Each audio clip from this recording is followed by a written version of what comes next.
좋습니다. 이해하자면 아까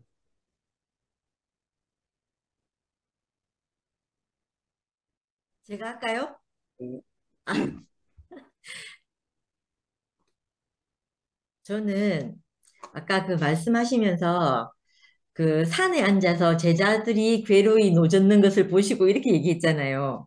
산에 앉아서 그 바다에서 노젓는 걸 어떻게, 잠깐만요. 나도 이상했어. 볼 수가 없을 텐데 그걸 그렇게 표현을 했단 말이에요. 근데 그 말씀이 너무 맞는 말씀인 것 같아요. 그러니까 우리 아까 말씀 중에 우리의 형편과 사정을 아시는 주님이라고 말했잖아요. 그 말은 산에 있다는 말은 곁에서 지켜보지 않아도 인생의 형편과 사정을 아시니까 그 말하지 않아도 다 아시는 분 같아요. 저도 또 마찬가지로 아까 미라가 맞바람 치는데 노젓는 거는 그치 어리석은 일이다 막 이렇게 얘기했잖아요. 근데 제 자신이 실제로 그랬는 것 같아요. 그 인생에 그러니까 우리 교회로 말하면 인격, 사람의 자리, 이걸 모르니까 내 인생에 무슨 일이 생기면 내가 그것이, 아까 미라가 하나님 앞에 이렇게 엎드려 있다고 말했던가, 그렇게 해야 되는 일임에도 불구하고 나는 그걸 내가 어찌하든지 막고 그걸 해결해 보려고 이렇게 엄청 애를 쓰면서 살았던 것 같아요. 그렇게 살고 또 이제 그렇게, 그러니까 안 되는 일을 붙잡고 이렇게 헤매고 살았던 거죠. 안 되는 일을 붙잡고 헤매고 살고 이랬는데, 근데 이게 시간이 지나면서 아까 목사님 말씀하실 때 저기 누구야, 그 상근 오빠 어머님 얘기도 하시고 이러는데, 그분들의 삶, 우리 앞에서 그 보여주시는 분들을 통해 가지고 제가 점점 알게 된 것 같아요. 아, 이게, 예수님 안에 포함돼서 내가 그 사람 안으로 포함돼서 내 인생의 자리가 무엇인지 알면서 이렇게 지나가게, 알면서 내가 그 맞바람에 놓젓지 않는 사람으로 이렇게 살게 된 것 같거든요. 그게 제가 주변에 있는 자매들을 봐도 그런 것 같아요. 이상하게 자매들이 얘기를 하면 최근에도 제가 우리 그 진숙이한테 우리 그 세 번째 인생이라고 그 교회 우리 왜 여름에 집회 갔을 때 그 앞에 급하게 불려 나와갖고 잠시 얘기했던 자매 있거든요. 그 자매 이제 아버지가 이제 투병을 하게 돼가지고 그 얘기를 하는데 그 진숙이가 그때 얘기를 하면서 내가 그래, 니 상심이 크겠다. 어떡하노? 이렇게 말하니까 언니 그래 예전 같았으면 이걸 어떻게 하잖아. 이래야 저래야 되나 했을 텐데 그게 이상하게 받아지더라 하면서 비가 오면 빗길을 가고 눈이 오면 눈을 맞아야 되고 우산이 없으면 우산 없이 가야 되는 게 인생인 걸 아니까 그게 이상하게 받아지더라고 이렇게 말하는 거예요. 근데 그 말을 감안하는 게 아니고 그 어떤 환경과 형편이 분명히 있어서 저기에서 문제가 생기고 갈급한 막 이렇게 울부짖을 만한 일이 생기는데도 거기서 이상하게 그 자리를 자기에게 온 잔을 받듯이 있잖아요. 이렇게 받고 가는 자매들이나 형제들을 보는 거예요. 이게 보는데 이상하게 거기서 제가 정말 다른 걸 보고 나도 그 자리 안에 포함되고 이렇게 되는 걸 경험하거든요. 그래서 말씀하실 때 제가 뭐 어디였더라? 잠깐만요. 환경이 어렵더라도 환경에 눌림이 없이 담대하게 주님을 찬송하는 이 사람. 그분 아까 쭉 얘기하셨잖아요. 하나님의 사람인, 이거 하나님의 사람, 이 사람이 하나님 앞에 있는 사람이다. 이렇게 표현하셨는지 제가 정확한 표현을 제가 기억을 못 하겠는데, 그렇게 우리 인생이 이게 이끌려가는 것 같다. 이런 생각이 들고, 또 아까 말씀 중에 제가 좋았던 부분이 그 사람의 약점을 알고도 쓰시는 분, 이렇게 얘기하셨잖아요. 저희에게는 저한테도 그렇고 제 주변에 뭐 내가 상도 오빠를 봐도 그렇고 다 약점이 진짜 있거든요. 약점이 많거든요. 근데 막 그 약점 내가 깨끗해서 내가 정결해져서 그걸 사용해 네가 이런 사람이면 내가 쓰신다 하는 하나님은 너무 야박하신 분 같아요. 그런 하나님은. 그런데 그렇지 않고 내가 약점이 있고 문제가 있고 이 연약함이 있지만 그 연약함을 사용하시는 분이 이상하게 우리 하나님이 되신 거예요. 그러니까 그 하나님 앞에 있으니까 내가 이 약점과 아까 목사님께서 내가 베드로다. 또 내가 이열되다 하는 말에는 내가 아멘이 되고 나도 그렇습니다 할 수 있는데 내게 그 긍휼이 없는 거 내가 예수님하고 내가 예수도 하려면 예수님이 가지고 계신 긍휼이 있어야 되는데 저도 저를 돌아보면 어느 시점에는 긍휼이 있는 것 같다가 어느 시점에는 내게 긍휼이 없는 걸 발견하거든요. 그러니까 제가 예수님하고 같다고 말할 수가 없는 거예요. 말할 수가 없는데 이상하게 그 인생의 연약함을 지고 있는 그 사람, 인생의 연약함이 있는 그 사람 안에는 나는 포함이 되는 거예요. 그래서 이제 그 말에 저도 굉장히 동의가 되더라고요. 동의가 되고, 아, 맞아요. 그래요. 이렇게 되는 거예요. 그렇게 되고, 배에 올라 저희에게 가시니 바람이 그치는지라 제자들이 마음의 심히 놀라니 이렇게 말씀하셨잖아요. 그러니까 이때 그 아까 그 상문 오빠 어머님 말씀을 하셨는데 우리가 살고 있는 축복으로 말미암아 그들도 축복이 되도록 한다 이렇게 말씀하셨잖아요. 이 말씀하실 때 그게 그런 것 같다는 생각이 드는 거예요. 그런 것 같다는 생각이 든다기보다, 그것이 진짜 맞구나, 이런 생각이 드는 게, 저도 그 교회 와서 이런 분들을 너무너무 많이 본 것 같아요. 그러니까 저하고 다르게 이렇게 살고 있는 분들을 본 거예요. 본 게 어, 옛날에 희동 오빠가 어떤 간증을 하실 때 제가 그때 듣고, 야, 저 환경과 저 조건에서 내가 과연 그 오빠가 한 그 간증을 내가 할 수 있을까 이렇게 싶었거든요.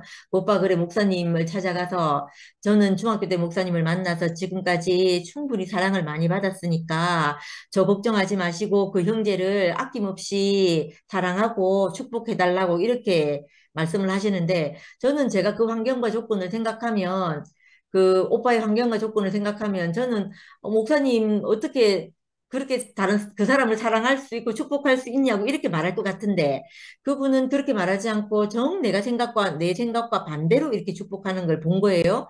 봤는데 이상하게 있잖아요. 거기서 내게 있던 어떤 것이 해방이 되는 거예요. 해방이 되고 야 저게 바로 하나님을 해방시키는 것이구나 이런 생각이 드는 거예요. 그런 걸 보면서 제가 점점 자란 것 같아요. 점점 자라고 그 안에 내가 그 사람 안에 포함되어 가고 또 만약에 그걸 보지 못하고 살았다면, 제가 옛날에 한번 간장할 때 말했는데, 규혁 언니가 이 길을 가고 있으면, 네가 그렇게, 뭐, 이렇게, 지금은 나는 그렇게 못할 것이다 하는 말이었고, 이 길을 가게 되면 결국 그 지점에 도달하면, 너도 그 말을 하게 된다. 이런 말씀을 옛날에 규혁 언니가 한번 했었거든요. 그러니까 내가 이 사람들을 보고 자라는 것이, 그게 내게 새겨져 가지고, 그, 그, 새겨져 가지고 그 사람들의 생명이 내게 이렇게 부활되어서 살아있는 거예요. 이 생명의 부활이라고 해야 되나요? 아까 목사님 뭐라고 얘기를 하셨는데 제가 그 단어가 기억이 안 나가지고요. 그 생명의 부활이 저희한테 제한테 이렇게 그 사람들 안에 있던 그것이 제게 이렇게 살아서 부활로 증명되는 것 같아요. 그 증명되는 그 삶을 살다가 보니까 제게도 그 어떤 환경이나 조건이 오면 거기서 잠잠히 기다리게 하는 이, 이 생명의 능력을 제게 가지게 되는 것, 생명의 능력을 가지게 되는 것이 아닌가 이런 생각이 드는 거예요. 그런 생각이 들었고, 또 다른 것이 뭐가 있었더라요. 아무튼 그런 게 있었고, 그, 그런 게 있었고, 또 하나, 예. 어, 성, 예, 그런 게 있었고, 우리에게 다른 것이 없어서가 아니고, 이 부활 생명이 없어가지고, 내 인생에 있는 환경과 조건 안에서 내가 이 살아나지 못하고 이렇게 늘 맞바람에 대응하듯이 이렇게 살고 있었구나, 이렇게 싶어지고, 내가 더 하나님 안으로 이끌려가서, 그 예수님 안으로 더 이끌려가서, 내 인생 안에서 내가 받을 것을 받고, 맞을 것을 맞고 사는 사람으로 이렇게 살게 되기를 소망합니다.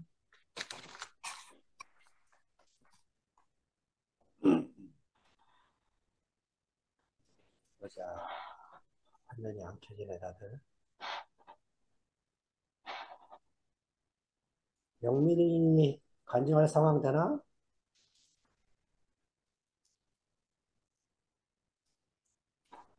네, 마침 이제 집에 나와가지고 아, 오늘은 늦게 좀 퇴근해서 말고 영미 이모가 간증할 때부터 듣고 이제 미아 누님 음, 간증하는 거 근데 지금 텍스트를 어쨌든 보질 못하고 끝에 보니까 마음이 둔하여졌다 마지막 부분에 아, 마음의 돌같이 굳어 있다 어떤 것도 그 속에 심겨질 수가 없는 삶 이게 지금 저에게는 좀 크게 보여서 이게 우리가 분명히 이전에 오병이어의 기적을 행하시고 지금 그 무리를 걸어서 배 위에 오르셨는데 그 얼마 안 되는 그 사이에 이미 제자들의 마음이 둔하여져서 그런 민감성이 예민성이 또 없어졌구나, 또 무뎌졌구나 라는 말씀을 해주신 게 아닌가 싶으면서 우리가 왜 이렇게 매일 이 밤에 줌에 들어와서 이 말씀을 나누고 교제를 하는가. 우리도 그런 사람이기 때문에 그런 것 같아요. 우리가 잠깐만 빗나가 있고 벗어나 있으면 또 마음이 둔하여지고 돌처럼 딱딱해져서 굳어져서 아무것도 어떤 것도 신겨줄 수 없는, 심을 수 없는 사람이구나. 근데 저도 뭐 시골에서 제가 이 말하면 참 어르신들, 이모 삼촌들이 어떻게 생각할지 모르겠지만 농사를 좀 졌거든요. 그래서 원래는 소를 앞에 세우고 그 밭을 갈아야 되는데 소가 아니라 사람을 앞에 세우고 끌게 하잖아요. 어, 밭을 지나가면서 밭을 갈잖아요. 제가 그런 역할도 했거든. 이제 힘이 좋으니까 어, 아버지가 뒤에서 그거를 이제 잡고 오면 제가 앞에서 이제 끌고 그러면 그게 좋은 흙이면 잘 지나가서 쭉 지나가는데 중간에 하나씩 돌이 있으면 아이, 이게 다 걸려버리는 거죠. 지나가지 못하는 거예요. 우리가 어떤 곳에서 잘 지나가다가 지나가지 못하는 지점이 있으면 아, 우리가 돌을 만난 거구나. 어떤 게 지금 걸리는 게 되었구나. 굳어져 있구나. 라는 생각이 이제 이 말씀과 되면서 갑자기 오버랩이 되더라고요. 오버랩이 되면서 음, 좋은 흙이고 부드러운 흙일수록 많이 지나간 거잖아요. 많이 지나가고 많이 갈아져서 부들부들한 흙이 되어지면 어떠한 시가 와도 그걸 심을 수 있고 심겨줄 수 있겠구나 라는 생각이 오늘 요거 끝부분 다른 건 앞에서 다 아마 이모 삼촌들이 말하셨을 것 같고 그냥 마음이 굳어졌다. 돌처럼 딱딱해졌다. 저도 상담을 하지만 마음이 많이 다치신 분들이 정말 굳어진 표정도 굳어지고 얼굴도 굳어지고 마음도 굳어져서 어떤 분들은 아예 자기 감정을 전혀 표현하지 못하더라고요. 제가 제 슈퍼바이저한테 물어봤어요. 이분은 정말로 너무 우울하기도 하고 화가 나기도 하고 할 텐데 왜 그 상담하는 장면에서 단 한 번도 감정을 표현하지 않느냐. 근데 갑자기 그 슈퍼바이저가 하는 말이 이 사람도 살기 위해서 그렇게 그 감정을 차단했다고 하더라고요. 만약에 이 사람이 그 감정을 온전하게 받아들이는 상황이었다면 못 살았을 거라고. 뭐 죽든가 뭐 뛰어내리든가 했을 거라고 하더라고요. 음, 그게 저희는 되게 크게 들렸어요. 아, 그 사람도 살기 위해서 그렇게 굳어져 있었겠구나. 라는 걸로 들어지니까. 아, 우리가 이게, 모르겠어요. 예수도 지나간다고 했던 말을 영민 이모가 한 것 같은데, 에, 내 안에 어떤 사람이 지나갈 수 있게 우리가 할 수 있는가? 음, 지나갈 수 있는 그런 자리가 있는가? 내가 굳어지지 않았는가? 돌처럼 딱딱해지지 않았는가? 우리가 계속 이렇게 말씀을 듣고, 이 말씀하시는 분이 내 삶을 지나가게 하고, 우리 지체들이 또 간증하는 그 간증들이 또 나를 지나가게 하고, 하면서 내가 그냥 어딘가에 멈춰주고 걸리지 않고 그냥 지나갈 수 있는 사람이 된다면, 아, 참, 좋겠구나라는 생각을 불현듯이 이 말씀하고 이 맥이 닿는지는 모르겠지만, 어, 이게 좀 크게 들려서, 그래서 그 예수에게는 어떤 것도 심겨지면 심을 수 있는 사람이 된 게 아닌가, 그 말씀이 들더라고요. 그래서 앞 구절에 아마 경계를 허무는 그 말씀이 나왔던 것 같은데, 요즘 뭐 토요일 날도 상근 삼촌이 계속 이 경계를 허무는 말씀을 하거든요. 경계를 만드는 사람이 있고 경계를 허무는 사람이 있고 경계를 만든 사람은 정말로 자기를 보호하려고 할 때 경계를 만들더라고요. 어떤 것도 못 들어오게 하고. 그래서 제가 지난번에도 말했는데 그러다 보니까 정신 차리고 나면 내가 감옥에 갇혀 있는 사람이 되는데 그 경계를 허물 수 있는 또 허물어진 그 자리를 계속 말하고 있는 게 아닌가. 지나갈 수 있는 그 자리를 마련한 게 아닌가.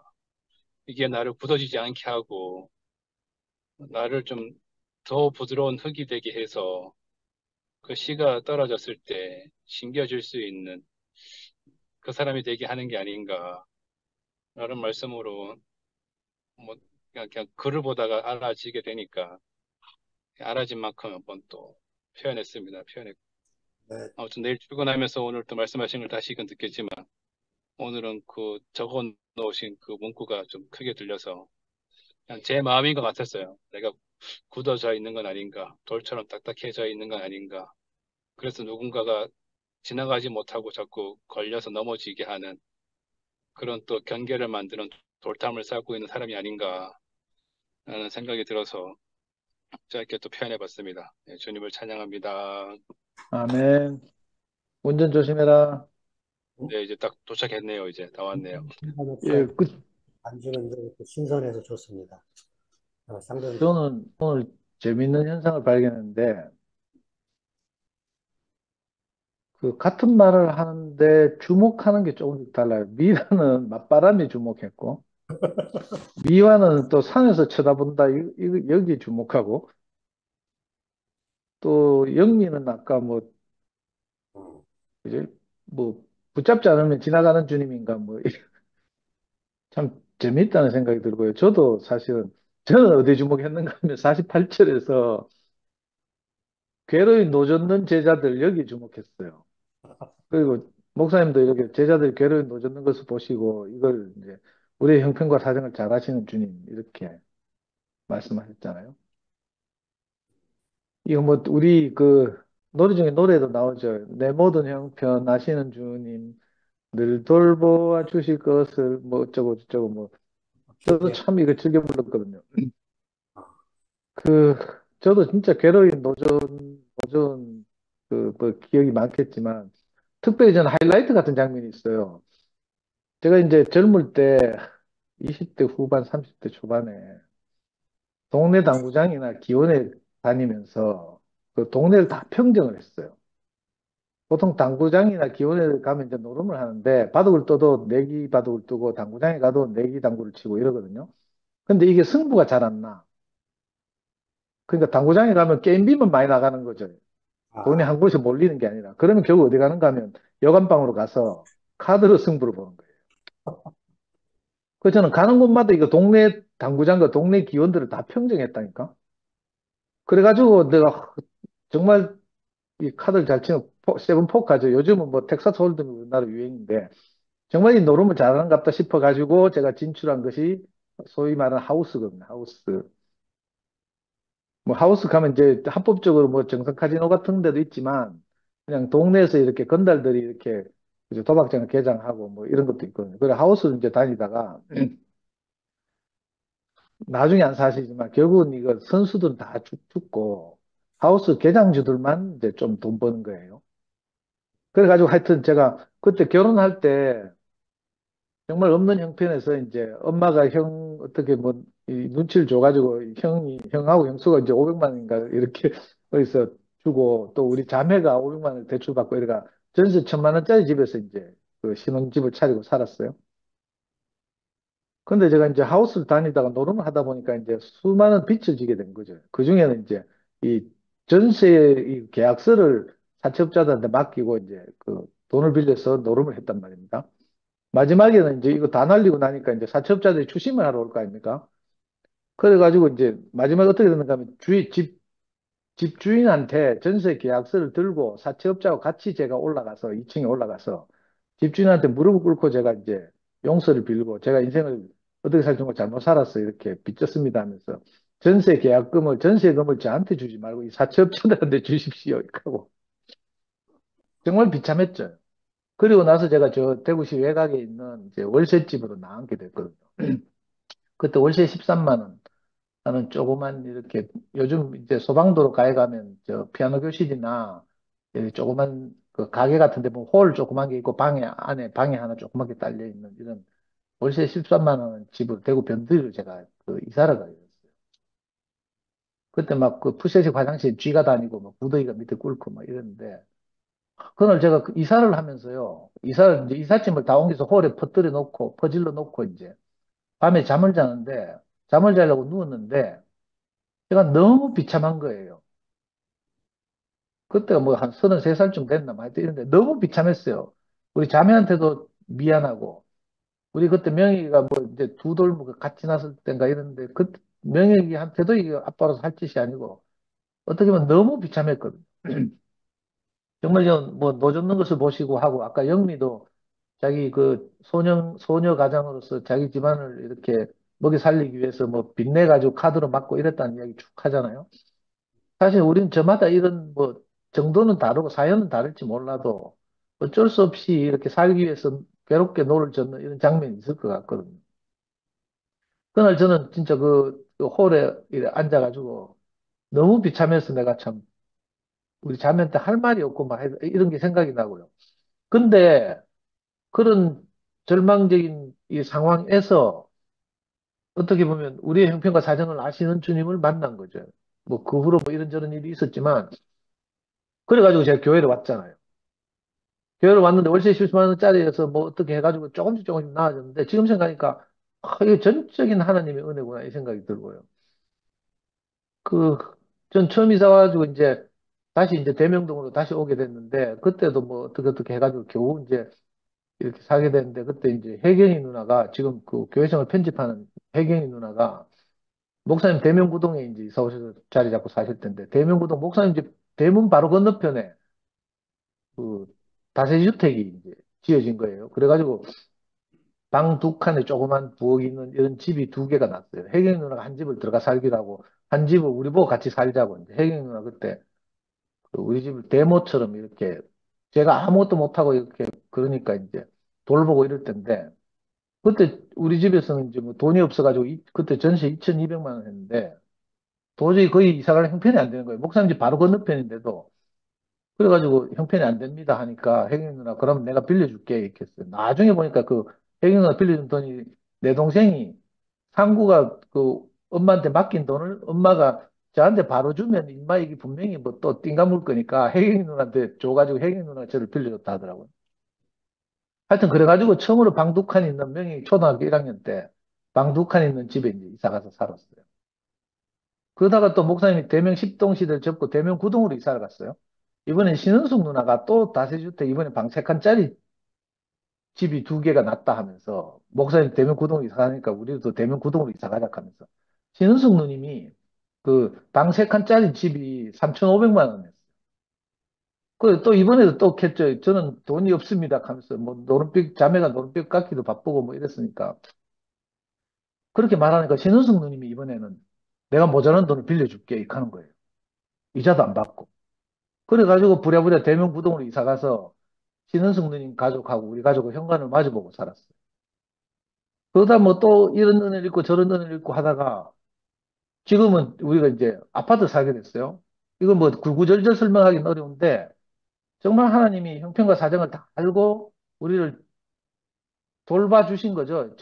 저는 지금 생각하니까 벌써 내가 65이 됐다는 게 아찔하긴 한데 저는 평생을 남편 구실을 못하고 아빠 구실 못하고 월급도 못 받고 뭐 월급 봉투를 한 번도 자매한테 갖다 줘본 적이 없고 그러니까 이거 인간적으로 세상적으로 생각하면 너무 비참한 거죠. 형제로 태어나가지고 명색이 남편인데 뭐 이런 거 생각하면 정말 할 말이 없어요. 근데 신기하게도 아까 영미가 그 이 첫 번째 의문이 이제 제자들이 막 이렇게 괴롭게 노젓고 있는데도 뭐 예수는 그냥 지나가냐 뭐 이렇게 뭐 이런 이야기 했잖아요. 근데 저는 이제 교화서 살다 보니까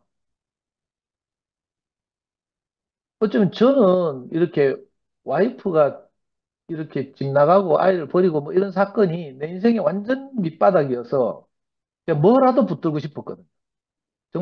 정말 그때 심정으로는 썩은 새끼줄이라도 하늘에서 내려줬으면 좋겠다. 내가 이렇게 기도했어요.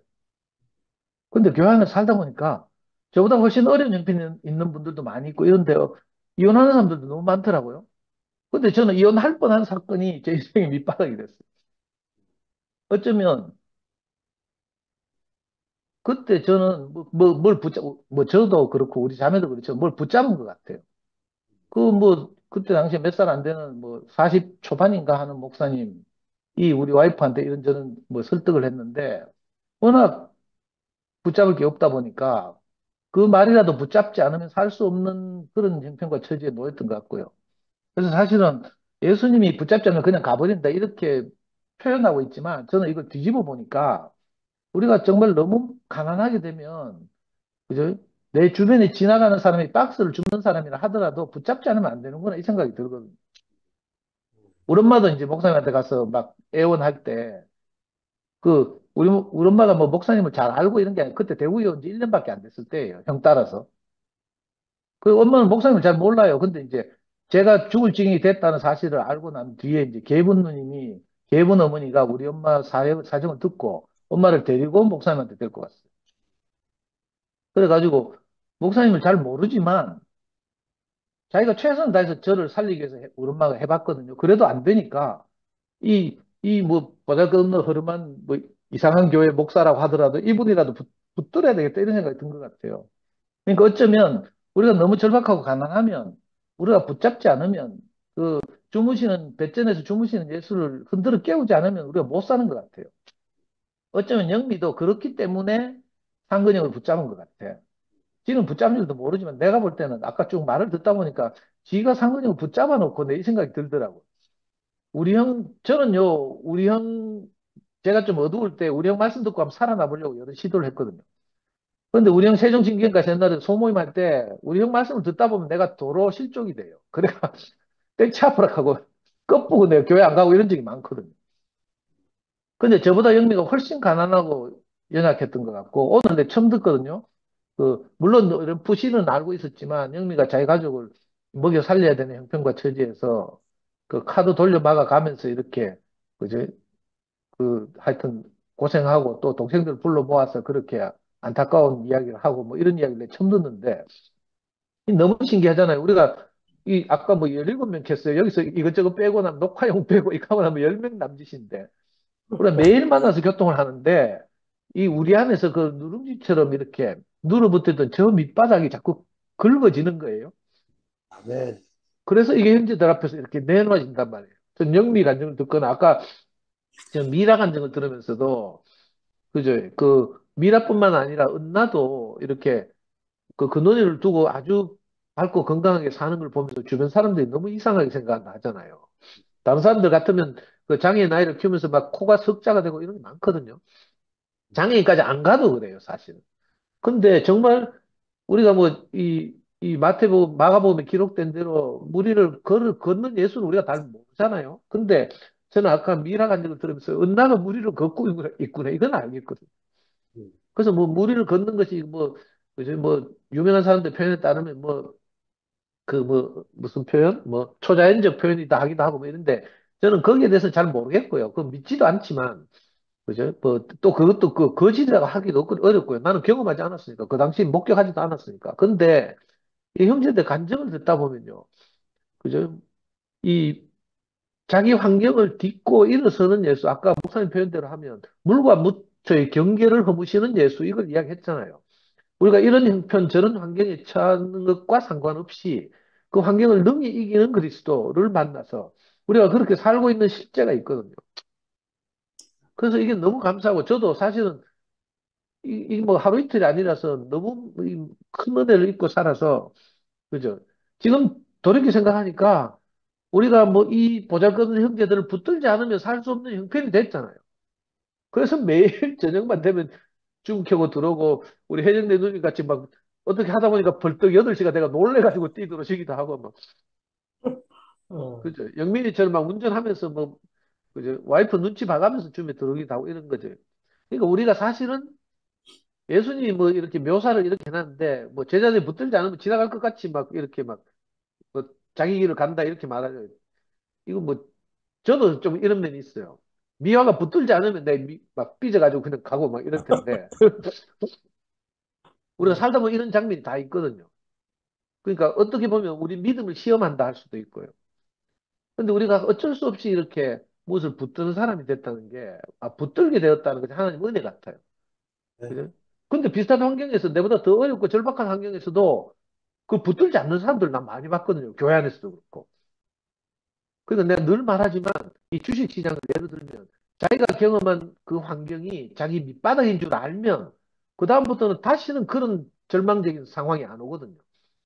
전 너무 신기한 것이 그 34살 목사님과 교회를 만난 이후로 그 후로 다시는 그와 같은 절망을 내가 맛본 적이 없잖아요.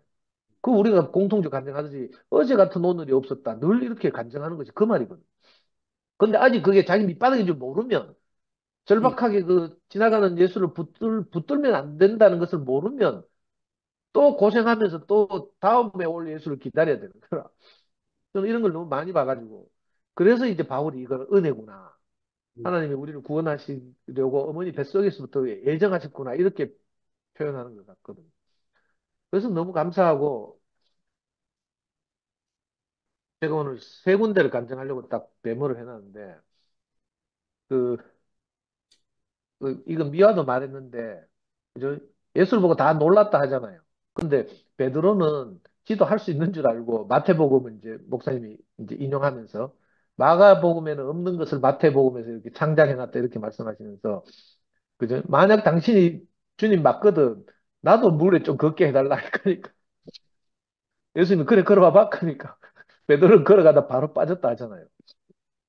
그러니까 그러면서 이제 뭐 이렇게, 그죠? 우리가 나는 예수다 이렇게 외칠 수 있는 사람이 아니고 어쩌면 우리는 이 베드로처럼 연약하고 허물이 많고 이래서 베드로 안에서 목사님이 발견되는 것이 맞다 이렇게 간증하셨는데, 저도 이 말씀을 들으면서 목사님이 인간의 허물과 약점에도 불구하고 하나님이 우리를 귀하게 쓰시는 것을 본다 이렇게 표현하셨잖아요. 정말로 뭐 우리가 다 그렇지만 우리 인간적인 그 연약한 그 허물을 보면 우리가 그저 뭐 누구 앞에 뭘 내놓을 수가 없잖아요.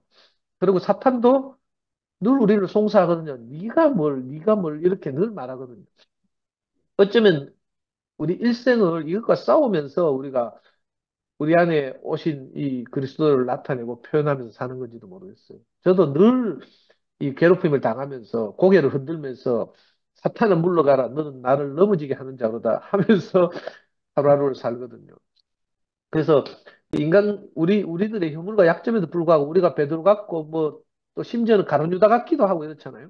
그럼에도 불구하고 하나님이 너무 가난하셔서 우리가 아니면 안 되는 어떤 부분이 있어서 우리를 부르셨어요. 네. 물론 더 온 세상 사람들이 이 하나님 부르심 안에 와서 하나님 어떠 하시면 더 잘 나타냈으면 참 좋겠고요. 어쨌든 지금 현재 시점에서 우리밖에 없으니까 하나님 너무 답답하신 거죠. 저도 복음을 전해보니까 내가 성미가 아니고 성경보다 훨씬 똑똑하고요. 내한테 말대꾸도 안 하고 좀 성품도 좋고 이런 자매가 내게 있었으면 좋겠어요. 근데 그런 애들은 안 와요. 장하지. 성미는 제 성질하고 똑같거든. 내한테 한마디도 안 줘요. 그 내가 미치겠다니까. 저거 꺾으려고 하면 내가 목숨 걸어야 되는데 그럴 수 없잖아요, 또. 한구쌤, 안 온 게 아니고 다 도망간 거예요. 어, 자, 그렇다 치고 하여튼 그리고요. 또 이제 세 번째 간증하고 싶은 것이 아까 내니 안심하라 이렇게 말했잖아요. 이 내니라는 표현을 에고에임이라고 하셨고 그 여기에 대해서 이제 의문을 제기하고 이랬는데 어둠 속에서 뭐 깜짝 놀랐을 때 뭐 나닥하고 이렇게 안심시키고 이런 이야기 하셨는데 저는 이제 옛날에 이 목사님 말씀하셨지만 이 에고에임을 영어로 번역하면 I am that I am 하고 뒤에 블랭크 이렇게 말했거든요. 그러니까 우리가 만난 그리스도는 어떤 상황에서 이 블랭크 안에 뭐라도 집어넣으면 되는 거라. 그죠? I am the road 이렇게 말하면 내가 길이다 이 말이 되잖아요. 그리고 뭐 다른 그죠? 내게 정말 필요한 나는 산성이다 이렇게 집어넣으면 되고 그건 이제 다른 분들이 많이 이제 그 성경 기록한 분들이 표현해 주셨는데 저도 인생을 살다 보니까 또 세상에서 복음을 전하다 보니까 어떤 경우에는 내가 네 친구다 이렇게 말하게 되는 거예요.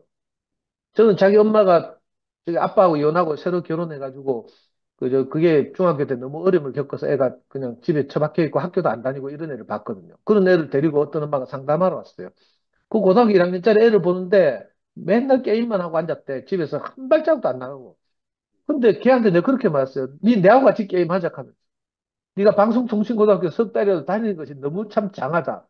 네 그 어려운 형편에서 어떻게 그렇게 잘 견디고 있었노? 내가 이렇게 말해요. 배다른 동생도 태어나고 이랬어요.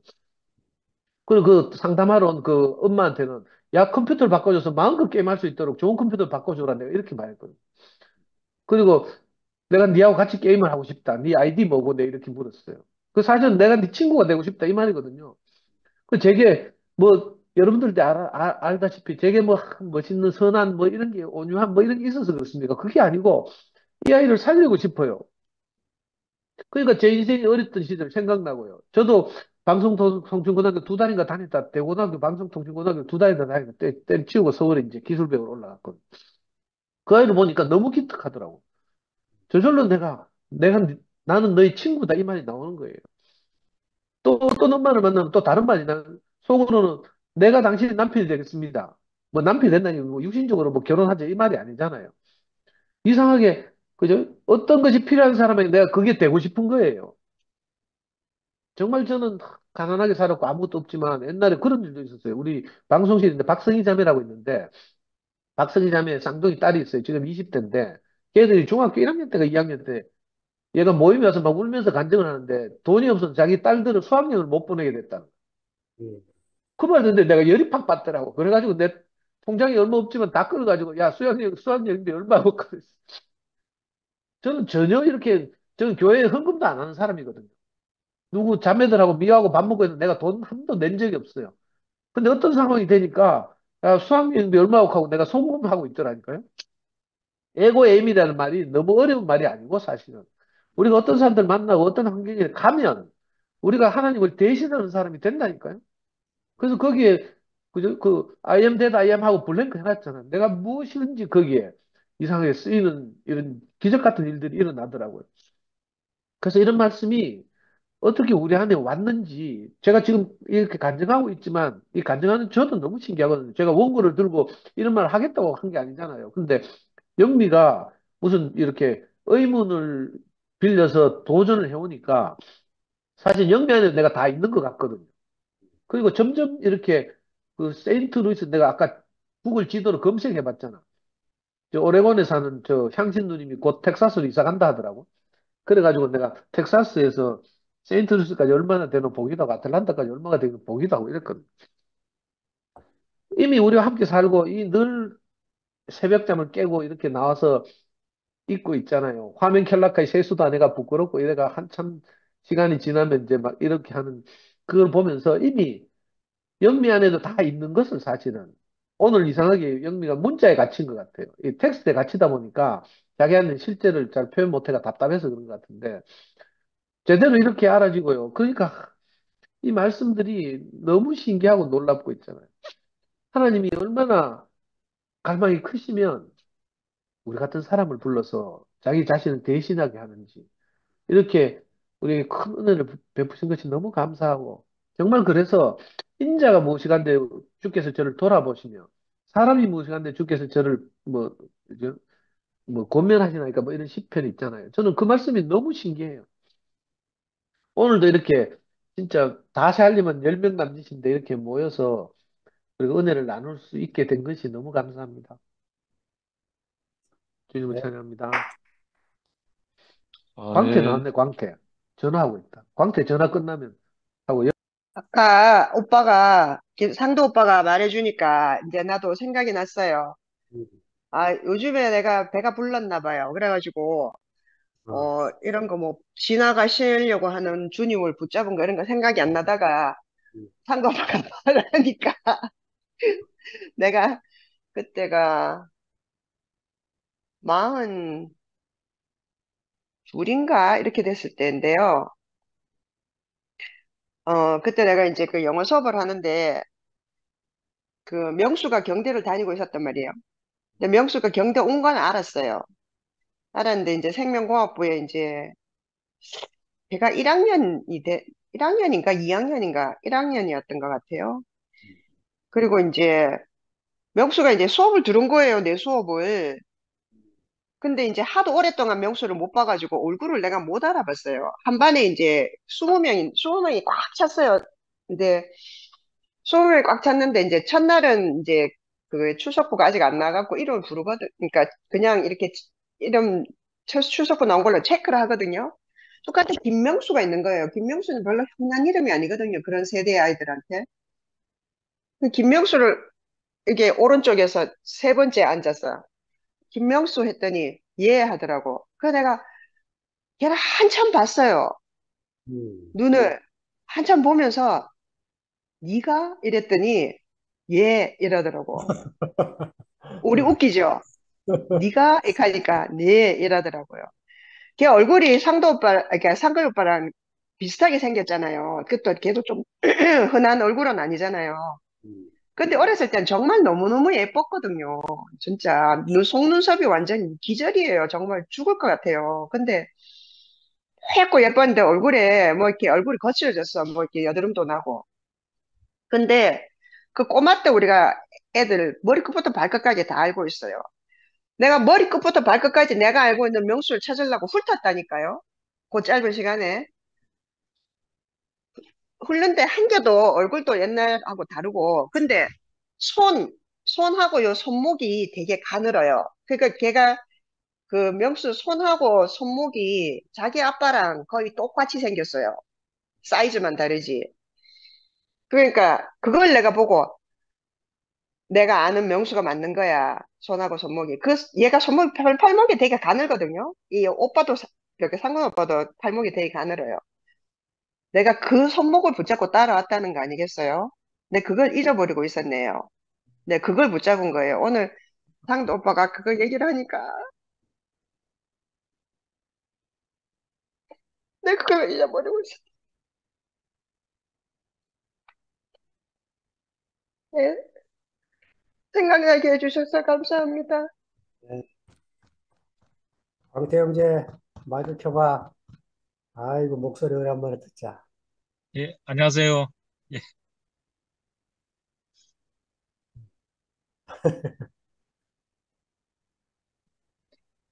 저는 늦게 들어와가지고 말씀 못 들었는데,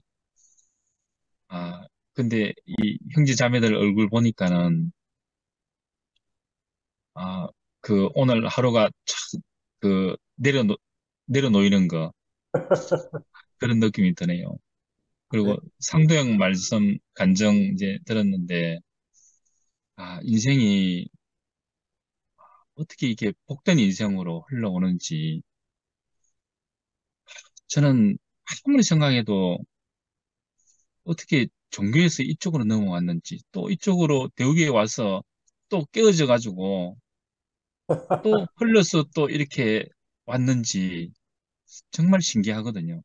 네. 저는 뭐 대우교가 깨졌든 뭐 박살났든 전혀 뭐 신경 안 쓰고 관심이 없거든요. 왜냐하면은 저는 이전에 벌써 대우교회를 떠난다는 마음을 가지고 마음의 짐을 딱 싸고 있었기 때문에 아,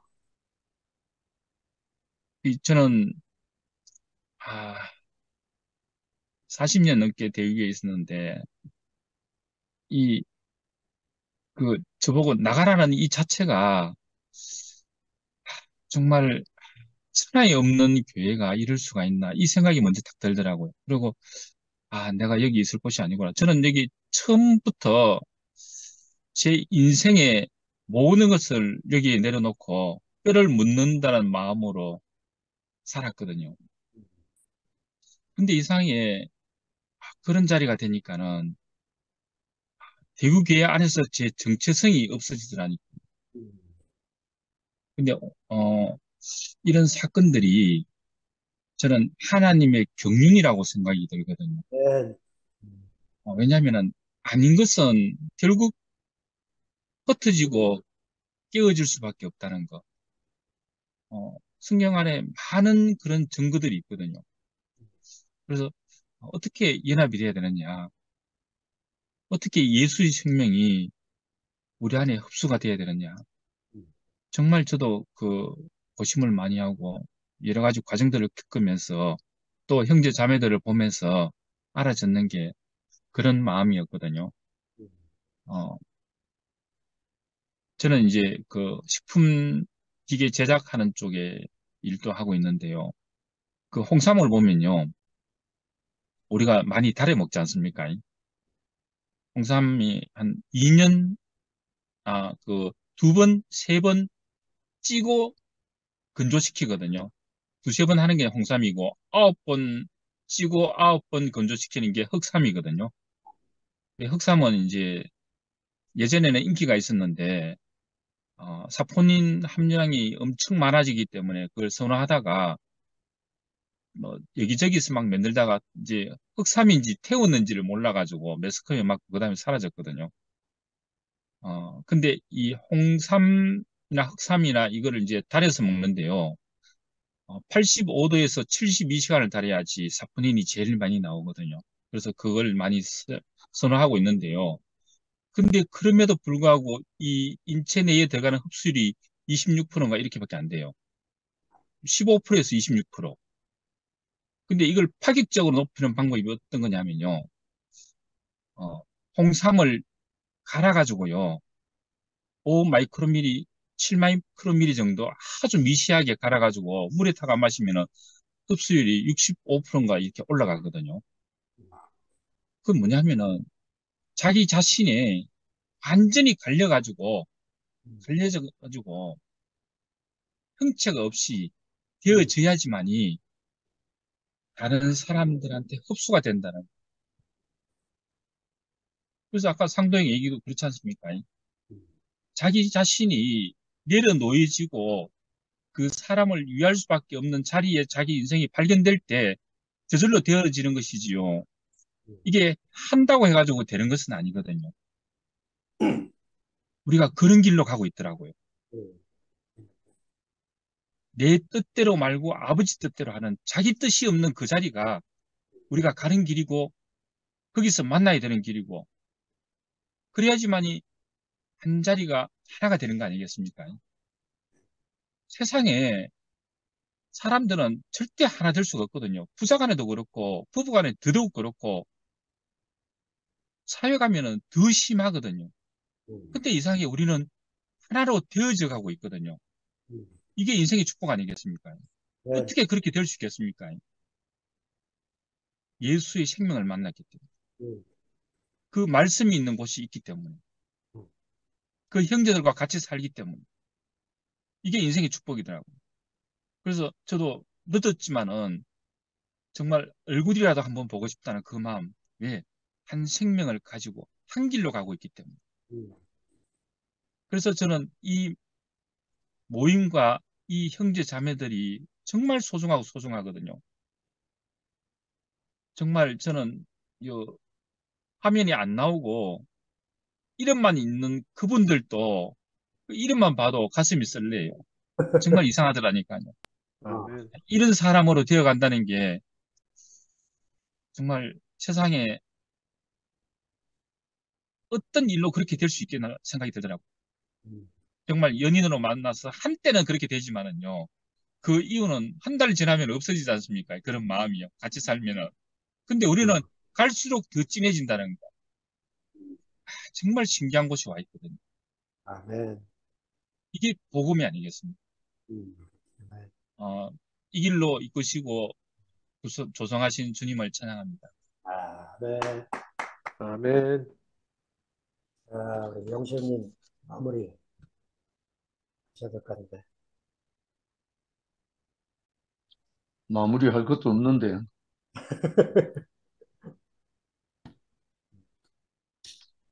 아, 오늘 영미하고 상도 이야기 듣다 보니까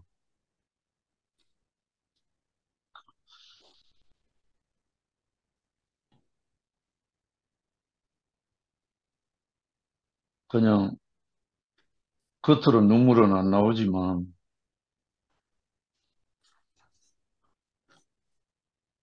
왜 그렇게 살았는지 감사하네.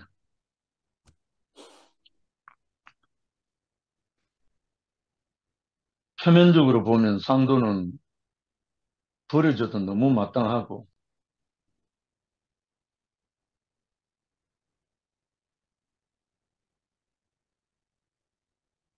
그런 상도를 하나님이 절대적으로 필요로 해서 이 자리까지 오게 했어.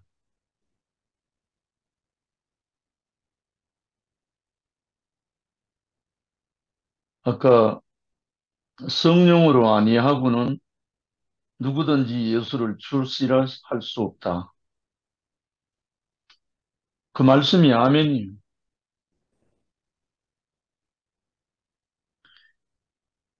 상도가 성령으로 인도함 받지 않았다면 벌써 파멸로 갔겠지.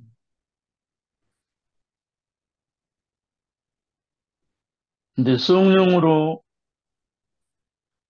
이끌렸기 때문에 지금 살리는 사람이 행진을 하고 있잖아요. 그리고 요한복음 6장 63절에 나는 이 말씀 때문에 모든 성경이 의문이 다 사라져 버렸어요. 예수가 어떤 말씀을 해도 살리는 것은 영이니 유곤무익하니라. 내가 너에게 이런 말이 영이요 생명이라. 의문이 든다라고 생각되는 것은 전부 다 육이에요. 이성이고. 육과 이성으로는 하나님의 세계가 안 열리거든. 내가 너에게 이런 말이 영이요 생명이라. 예수가 하신 말씀이 왜 이 말씀을 하셨는가? 오늘 또 홍승현 씨가 말씀을 했지만 제자들이 도무지 알아듣지 못하니까 물고기, 떡덩이 먹을 때는 잠깐 지나갔지만 그 후에 물 위로 걸어오는 거는 완전 기절초풍할 노릇입니다. 전혀 모르니까, 사람을 모르니까. 오히려 오늘날 우리에게 더 복된 것이 예, 만약에 예수에게 부활 생명이 제자들에게 만져지지 않았다면 그만큼 불행한 사람들이 없었을 거야. 근데 오늘날 우리는 예수와 동시대에 보고 듣고 만진 바 된 건 아니지만 그 성령으로 말미암아서 우리는 예수의 말씀을 내 생명으로 받아서 지금 살고 있다는 거야. 예, 아까 이구동성으로 지나간다는 말에 대해서 좀 생각을 하시더라고. 대표적으로 보면 수르보니게 여인의 딸이 죽었을 때 그 엄마가 예수에게 정말 모든 걸 던져버리고 살려달라고 하니까 예수가 한마디 툭 뺐던 말이 있잖아요. 자녀의 떡을 취하여 개들에게 던짐이 마땅치 않다. 이거는 모욕 중에 모욕이고 저주 중에 저주잖아요. 개라고 했으니까. 이 한국 사람들 개새끼 하는 거 똑같은 거예요. 근데 그 말을 들은 여인이 대답했잖아요.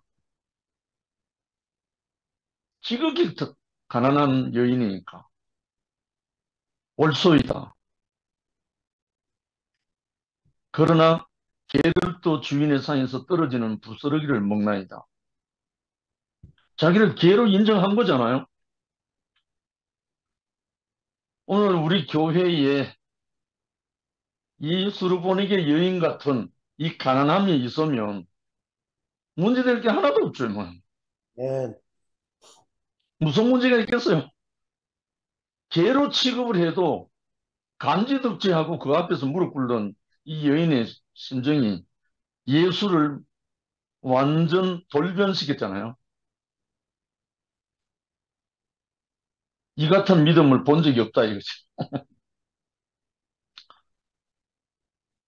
정말로 우리에게 오늘 무리를 걸으시는 예수, 아니, 그때 당시에 살아서 그 무리를 걸어오는 예수를 못 봤다. 물론 못 봤죠. 제자들이 봤어도 못 믿었잖아요. 본다고 믿는 게 아니고 봐도 못 믿는 거예요. 예수를 모르면 그건 보나 마나 마찬가지예요. 그런데 예수가 우리에게 하시는 말씀은 내가 너에게 이런 말은 영이요 생명이라잖아. 육체가 무리로 걷는 그것이 중요한 게 아니고 사망의 바다 위를 걸어갈 수 있는 그 생명, 부활 생명을 말하잖아. 참 오늘 너무나 그 생각할 부분을 많이 이래 내포하면서 말씀을 하니까 참 많은 재미도 있고 도움도 되고 그래서 상도가 겪고 영미가 겪은 그것이 특별한 건 아니에요. 저하고 비교해도 특별하지 않아요. 다 표현을 못해서 그렇지. 정말 캄캄한 인생을 겪어보지 않은 사람은 그 빛의 소중함 모르거든요. 제가 교회를 처음 만나서 견딜 수 없어서 찬양하고 울부짖을 때 먼저 소천한 그 황경영 형제의 자매가 물론 여러 사람도 그렇게 물었지만 그렇게 좋으냐고. 뭐가 그렇게 좋으냐고. 목사님 말씀 지금 다 들어왔는데 그 말 제일 많이 한 사람이 성식이거든, 성식이. 나에게 묻기를. 그리고 남기정. 많은 형제들이 제가 견디지 못한 그 비틀, 비틀을 만나서 견디지 못한 이 인생을 노래할 때 도전적인 질문한 사람 참 많아요. 그런데 나중에 알고 보니까 그럴 수밖에 없었던 게 알아지더라니까요. 지극히 캄캄한 인생을 안 겪어본 사람은 이 빛이, 이 생수가 좋은 줄 몰라요. 느끼지를 못하는 거예요. 그러니까 우리가 육신적으로 고통하고 육신적으로 어떠한 그것은 전부 다 차이가 다르잖아요. 각자의 다 환경과 처지가 다 다르기 때문에 다르지만 정말 생명이 없어서 그 빛이 없어서 몸부림쳐 본 사람은 똑같거든요. 정말 머나먼 세인트 루이스에서 이렇게 지대한 관심과 그걸 가지고 세수 안 했다 하면서까지 간증을 하는데 모든 사람에게 동기부여를 하는 거예요. 동기부여. 간증이든 아니든 간에 아멘. 우리 모두에게 동기부여를 해요.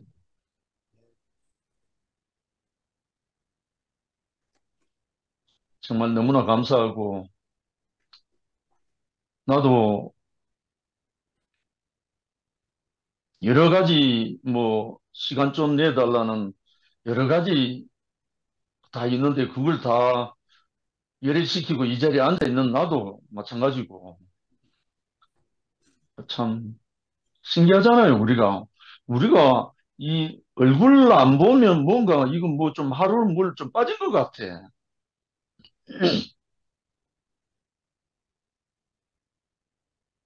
아무튼 이렇게 우리가 형제가 연합하여 동거하는 이 모습 자체가 영생입니다. 예, 고맙습니다. 아멘. 오늘도 아주 양식이 잘 됐습니다. 마칠까요? 예, 아유, 그 영미의 가난함이 우리에게 영시 형님 말씀대로 다 도전이 되네요.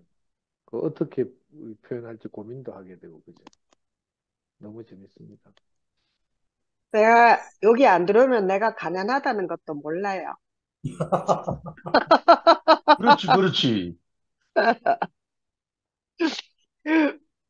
그러니까 저도 감사합니다. 저도 예. 이런 교회 사태가 아니면 세인트루이스 영미 자매하고 저하고 뭐가 부족해갖고 이렇게 관계를 맺고 살겠어요. 정말 신기하고. 야, 아멘. 맞아요. 아멘. 저는 광태 교통사고 난 줄도 몰랐어요. 이야, 우리 광태는 얼굴만 봐도 내가 좋아. 진짜. 아멘. 광태 오빠 늘, 광태 오빠 늘 간증 음. 들으면서 정말 마음이 좋아요. 광태 오빠 우리하고 함께 한다는 것도 너무너무 감사해요. 네. 나도 그래. 나는 멀리서 영미 보기만 봐도 이름만 들어도 그 영미 옛날 우리 순모임 같이 했는 그 영미 항상 이 머릿속에 남아 있잖아 우리는. 그래서 너무 좋아. 야, 이렇게 하면 이제 절대로 늦잠 못 잔다. 이제 다시는 나와서 안 나와서. 세수 안 해도 좋아. 세수, 잘못하면 세수, 아니요, 세수는 밤에 하고 자기 때문에요. 아침에 깨끗해요. 좋아. 잘못하면 우리 못 헤어지겠다. 빨리 방을 폭파하겠습니다. 예. 네, 오늘도 행복했습니다. 어.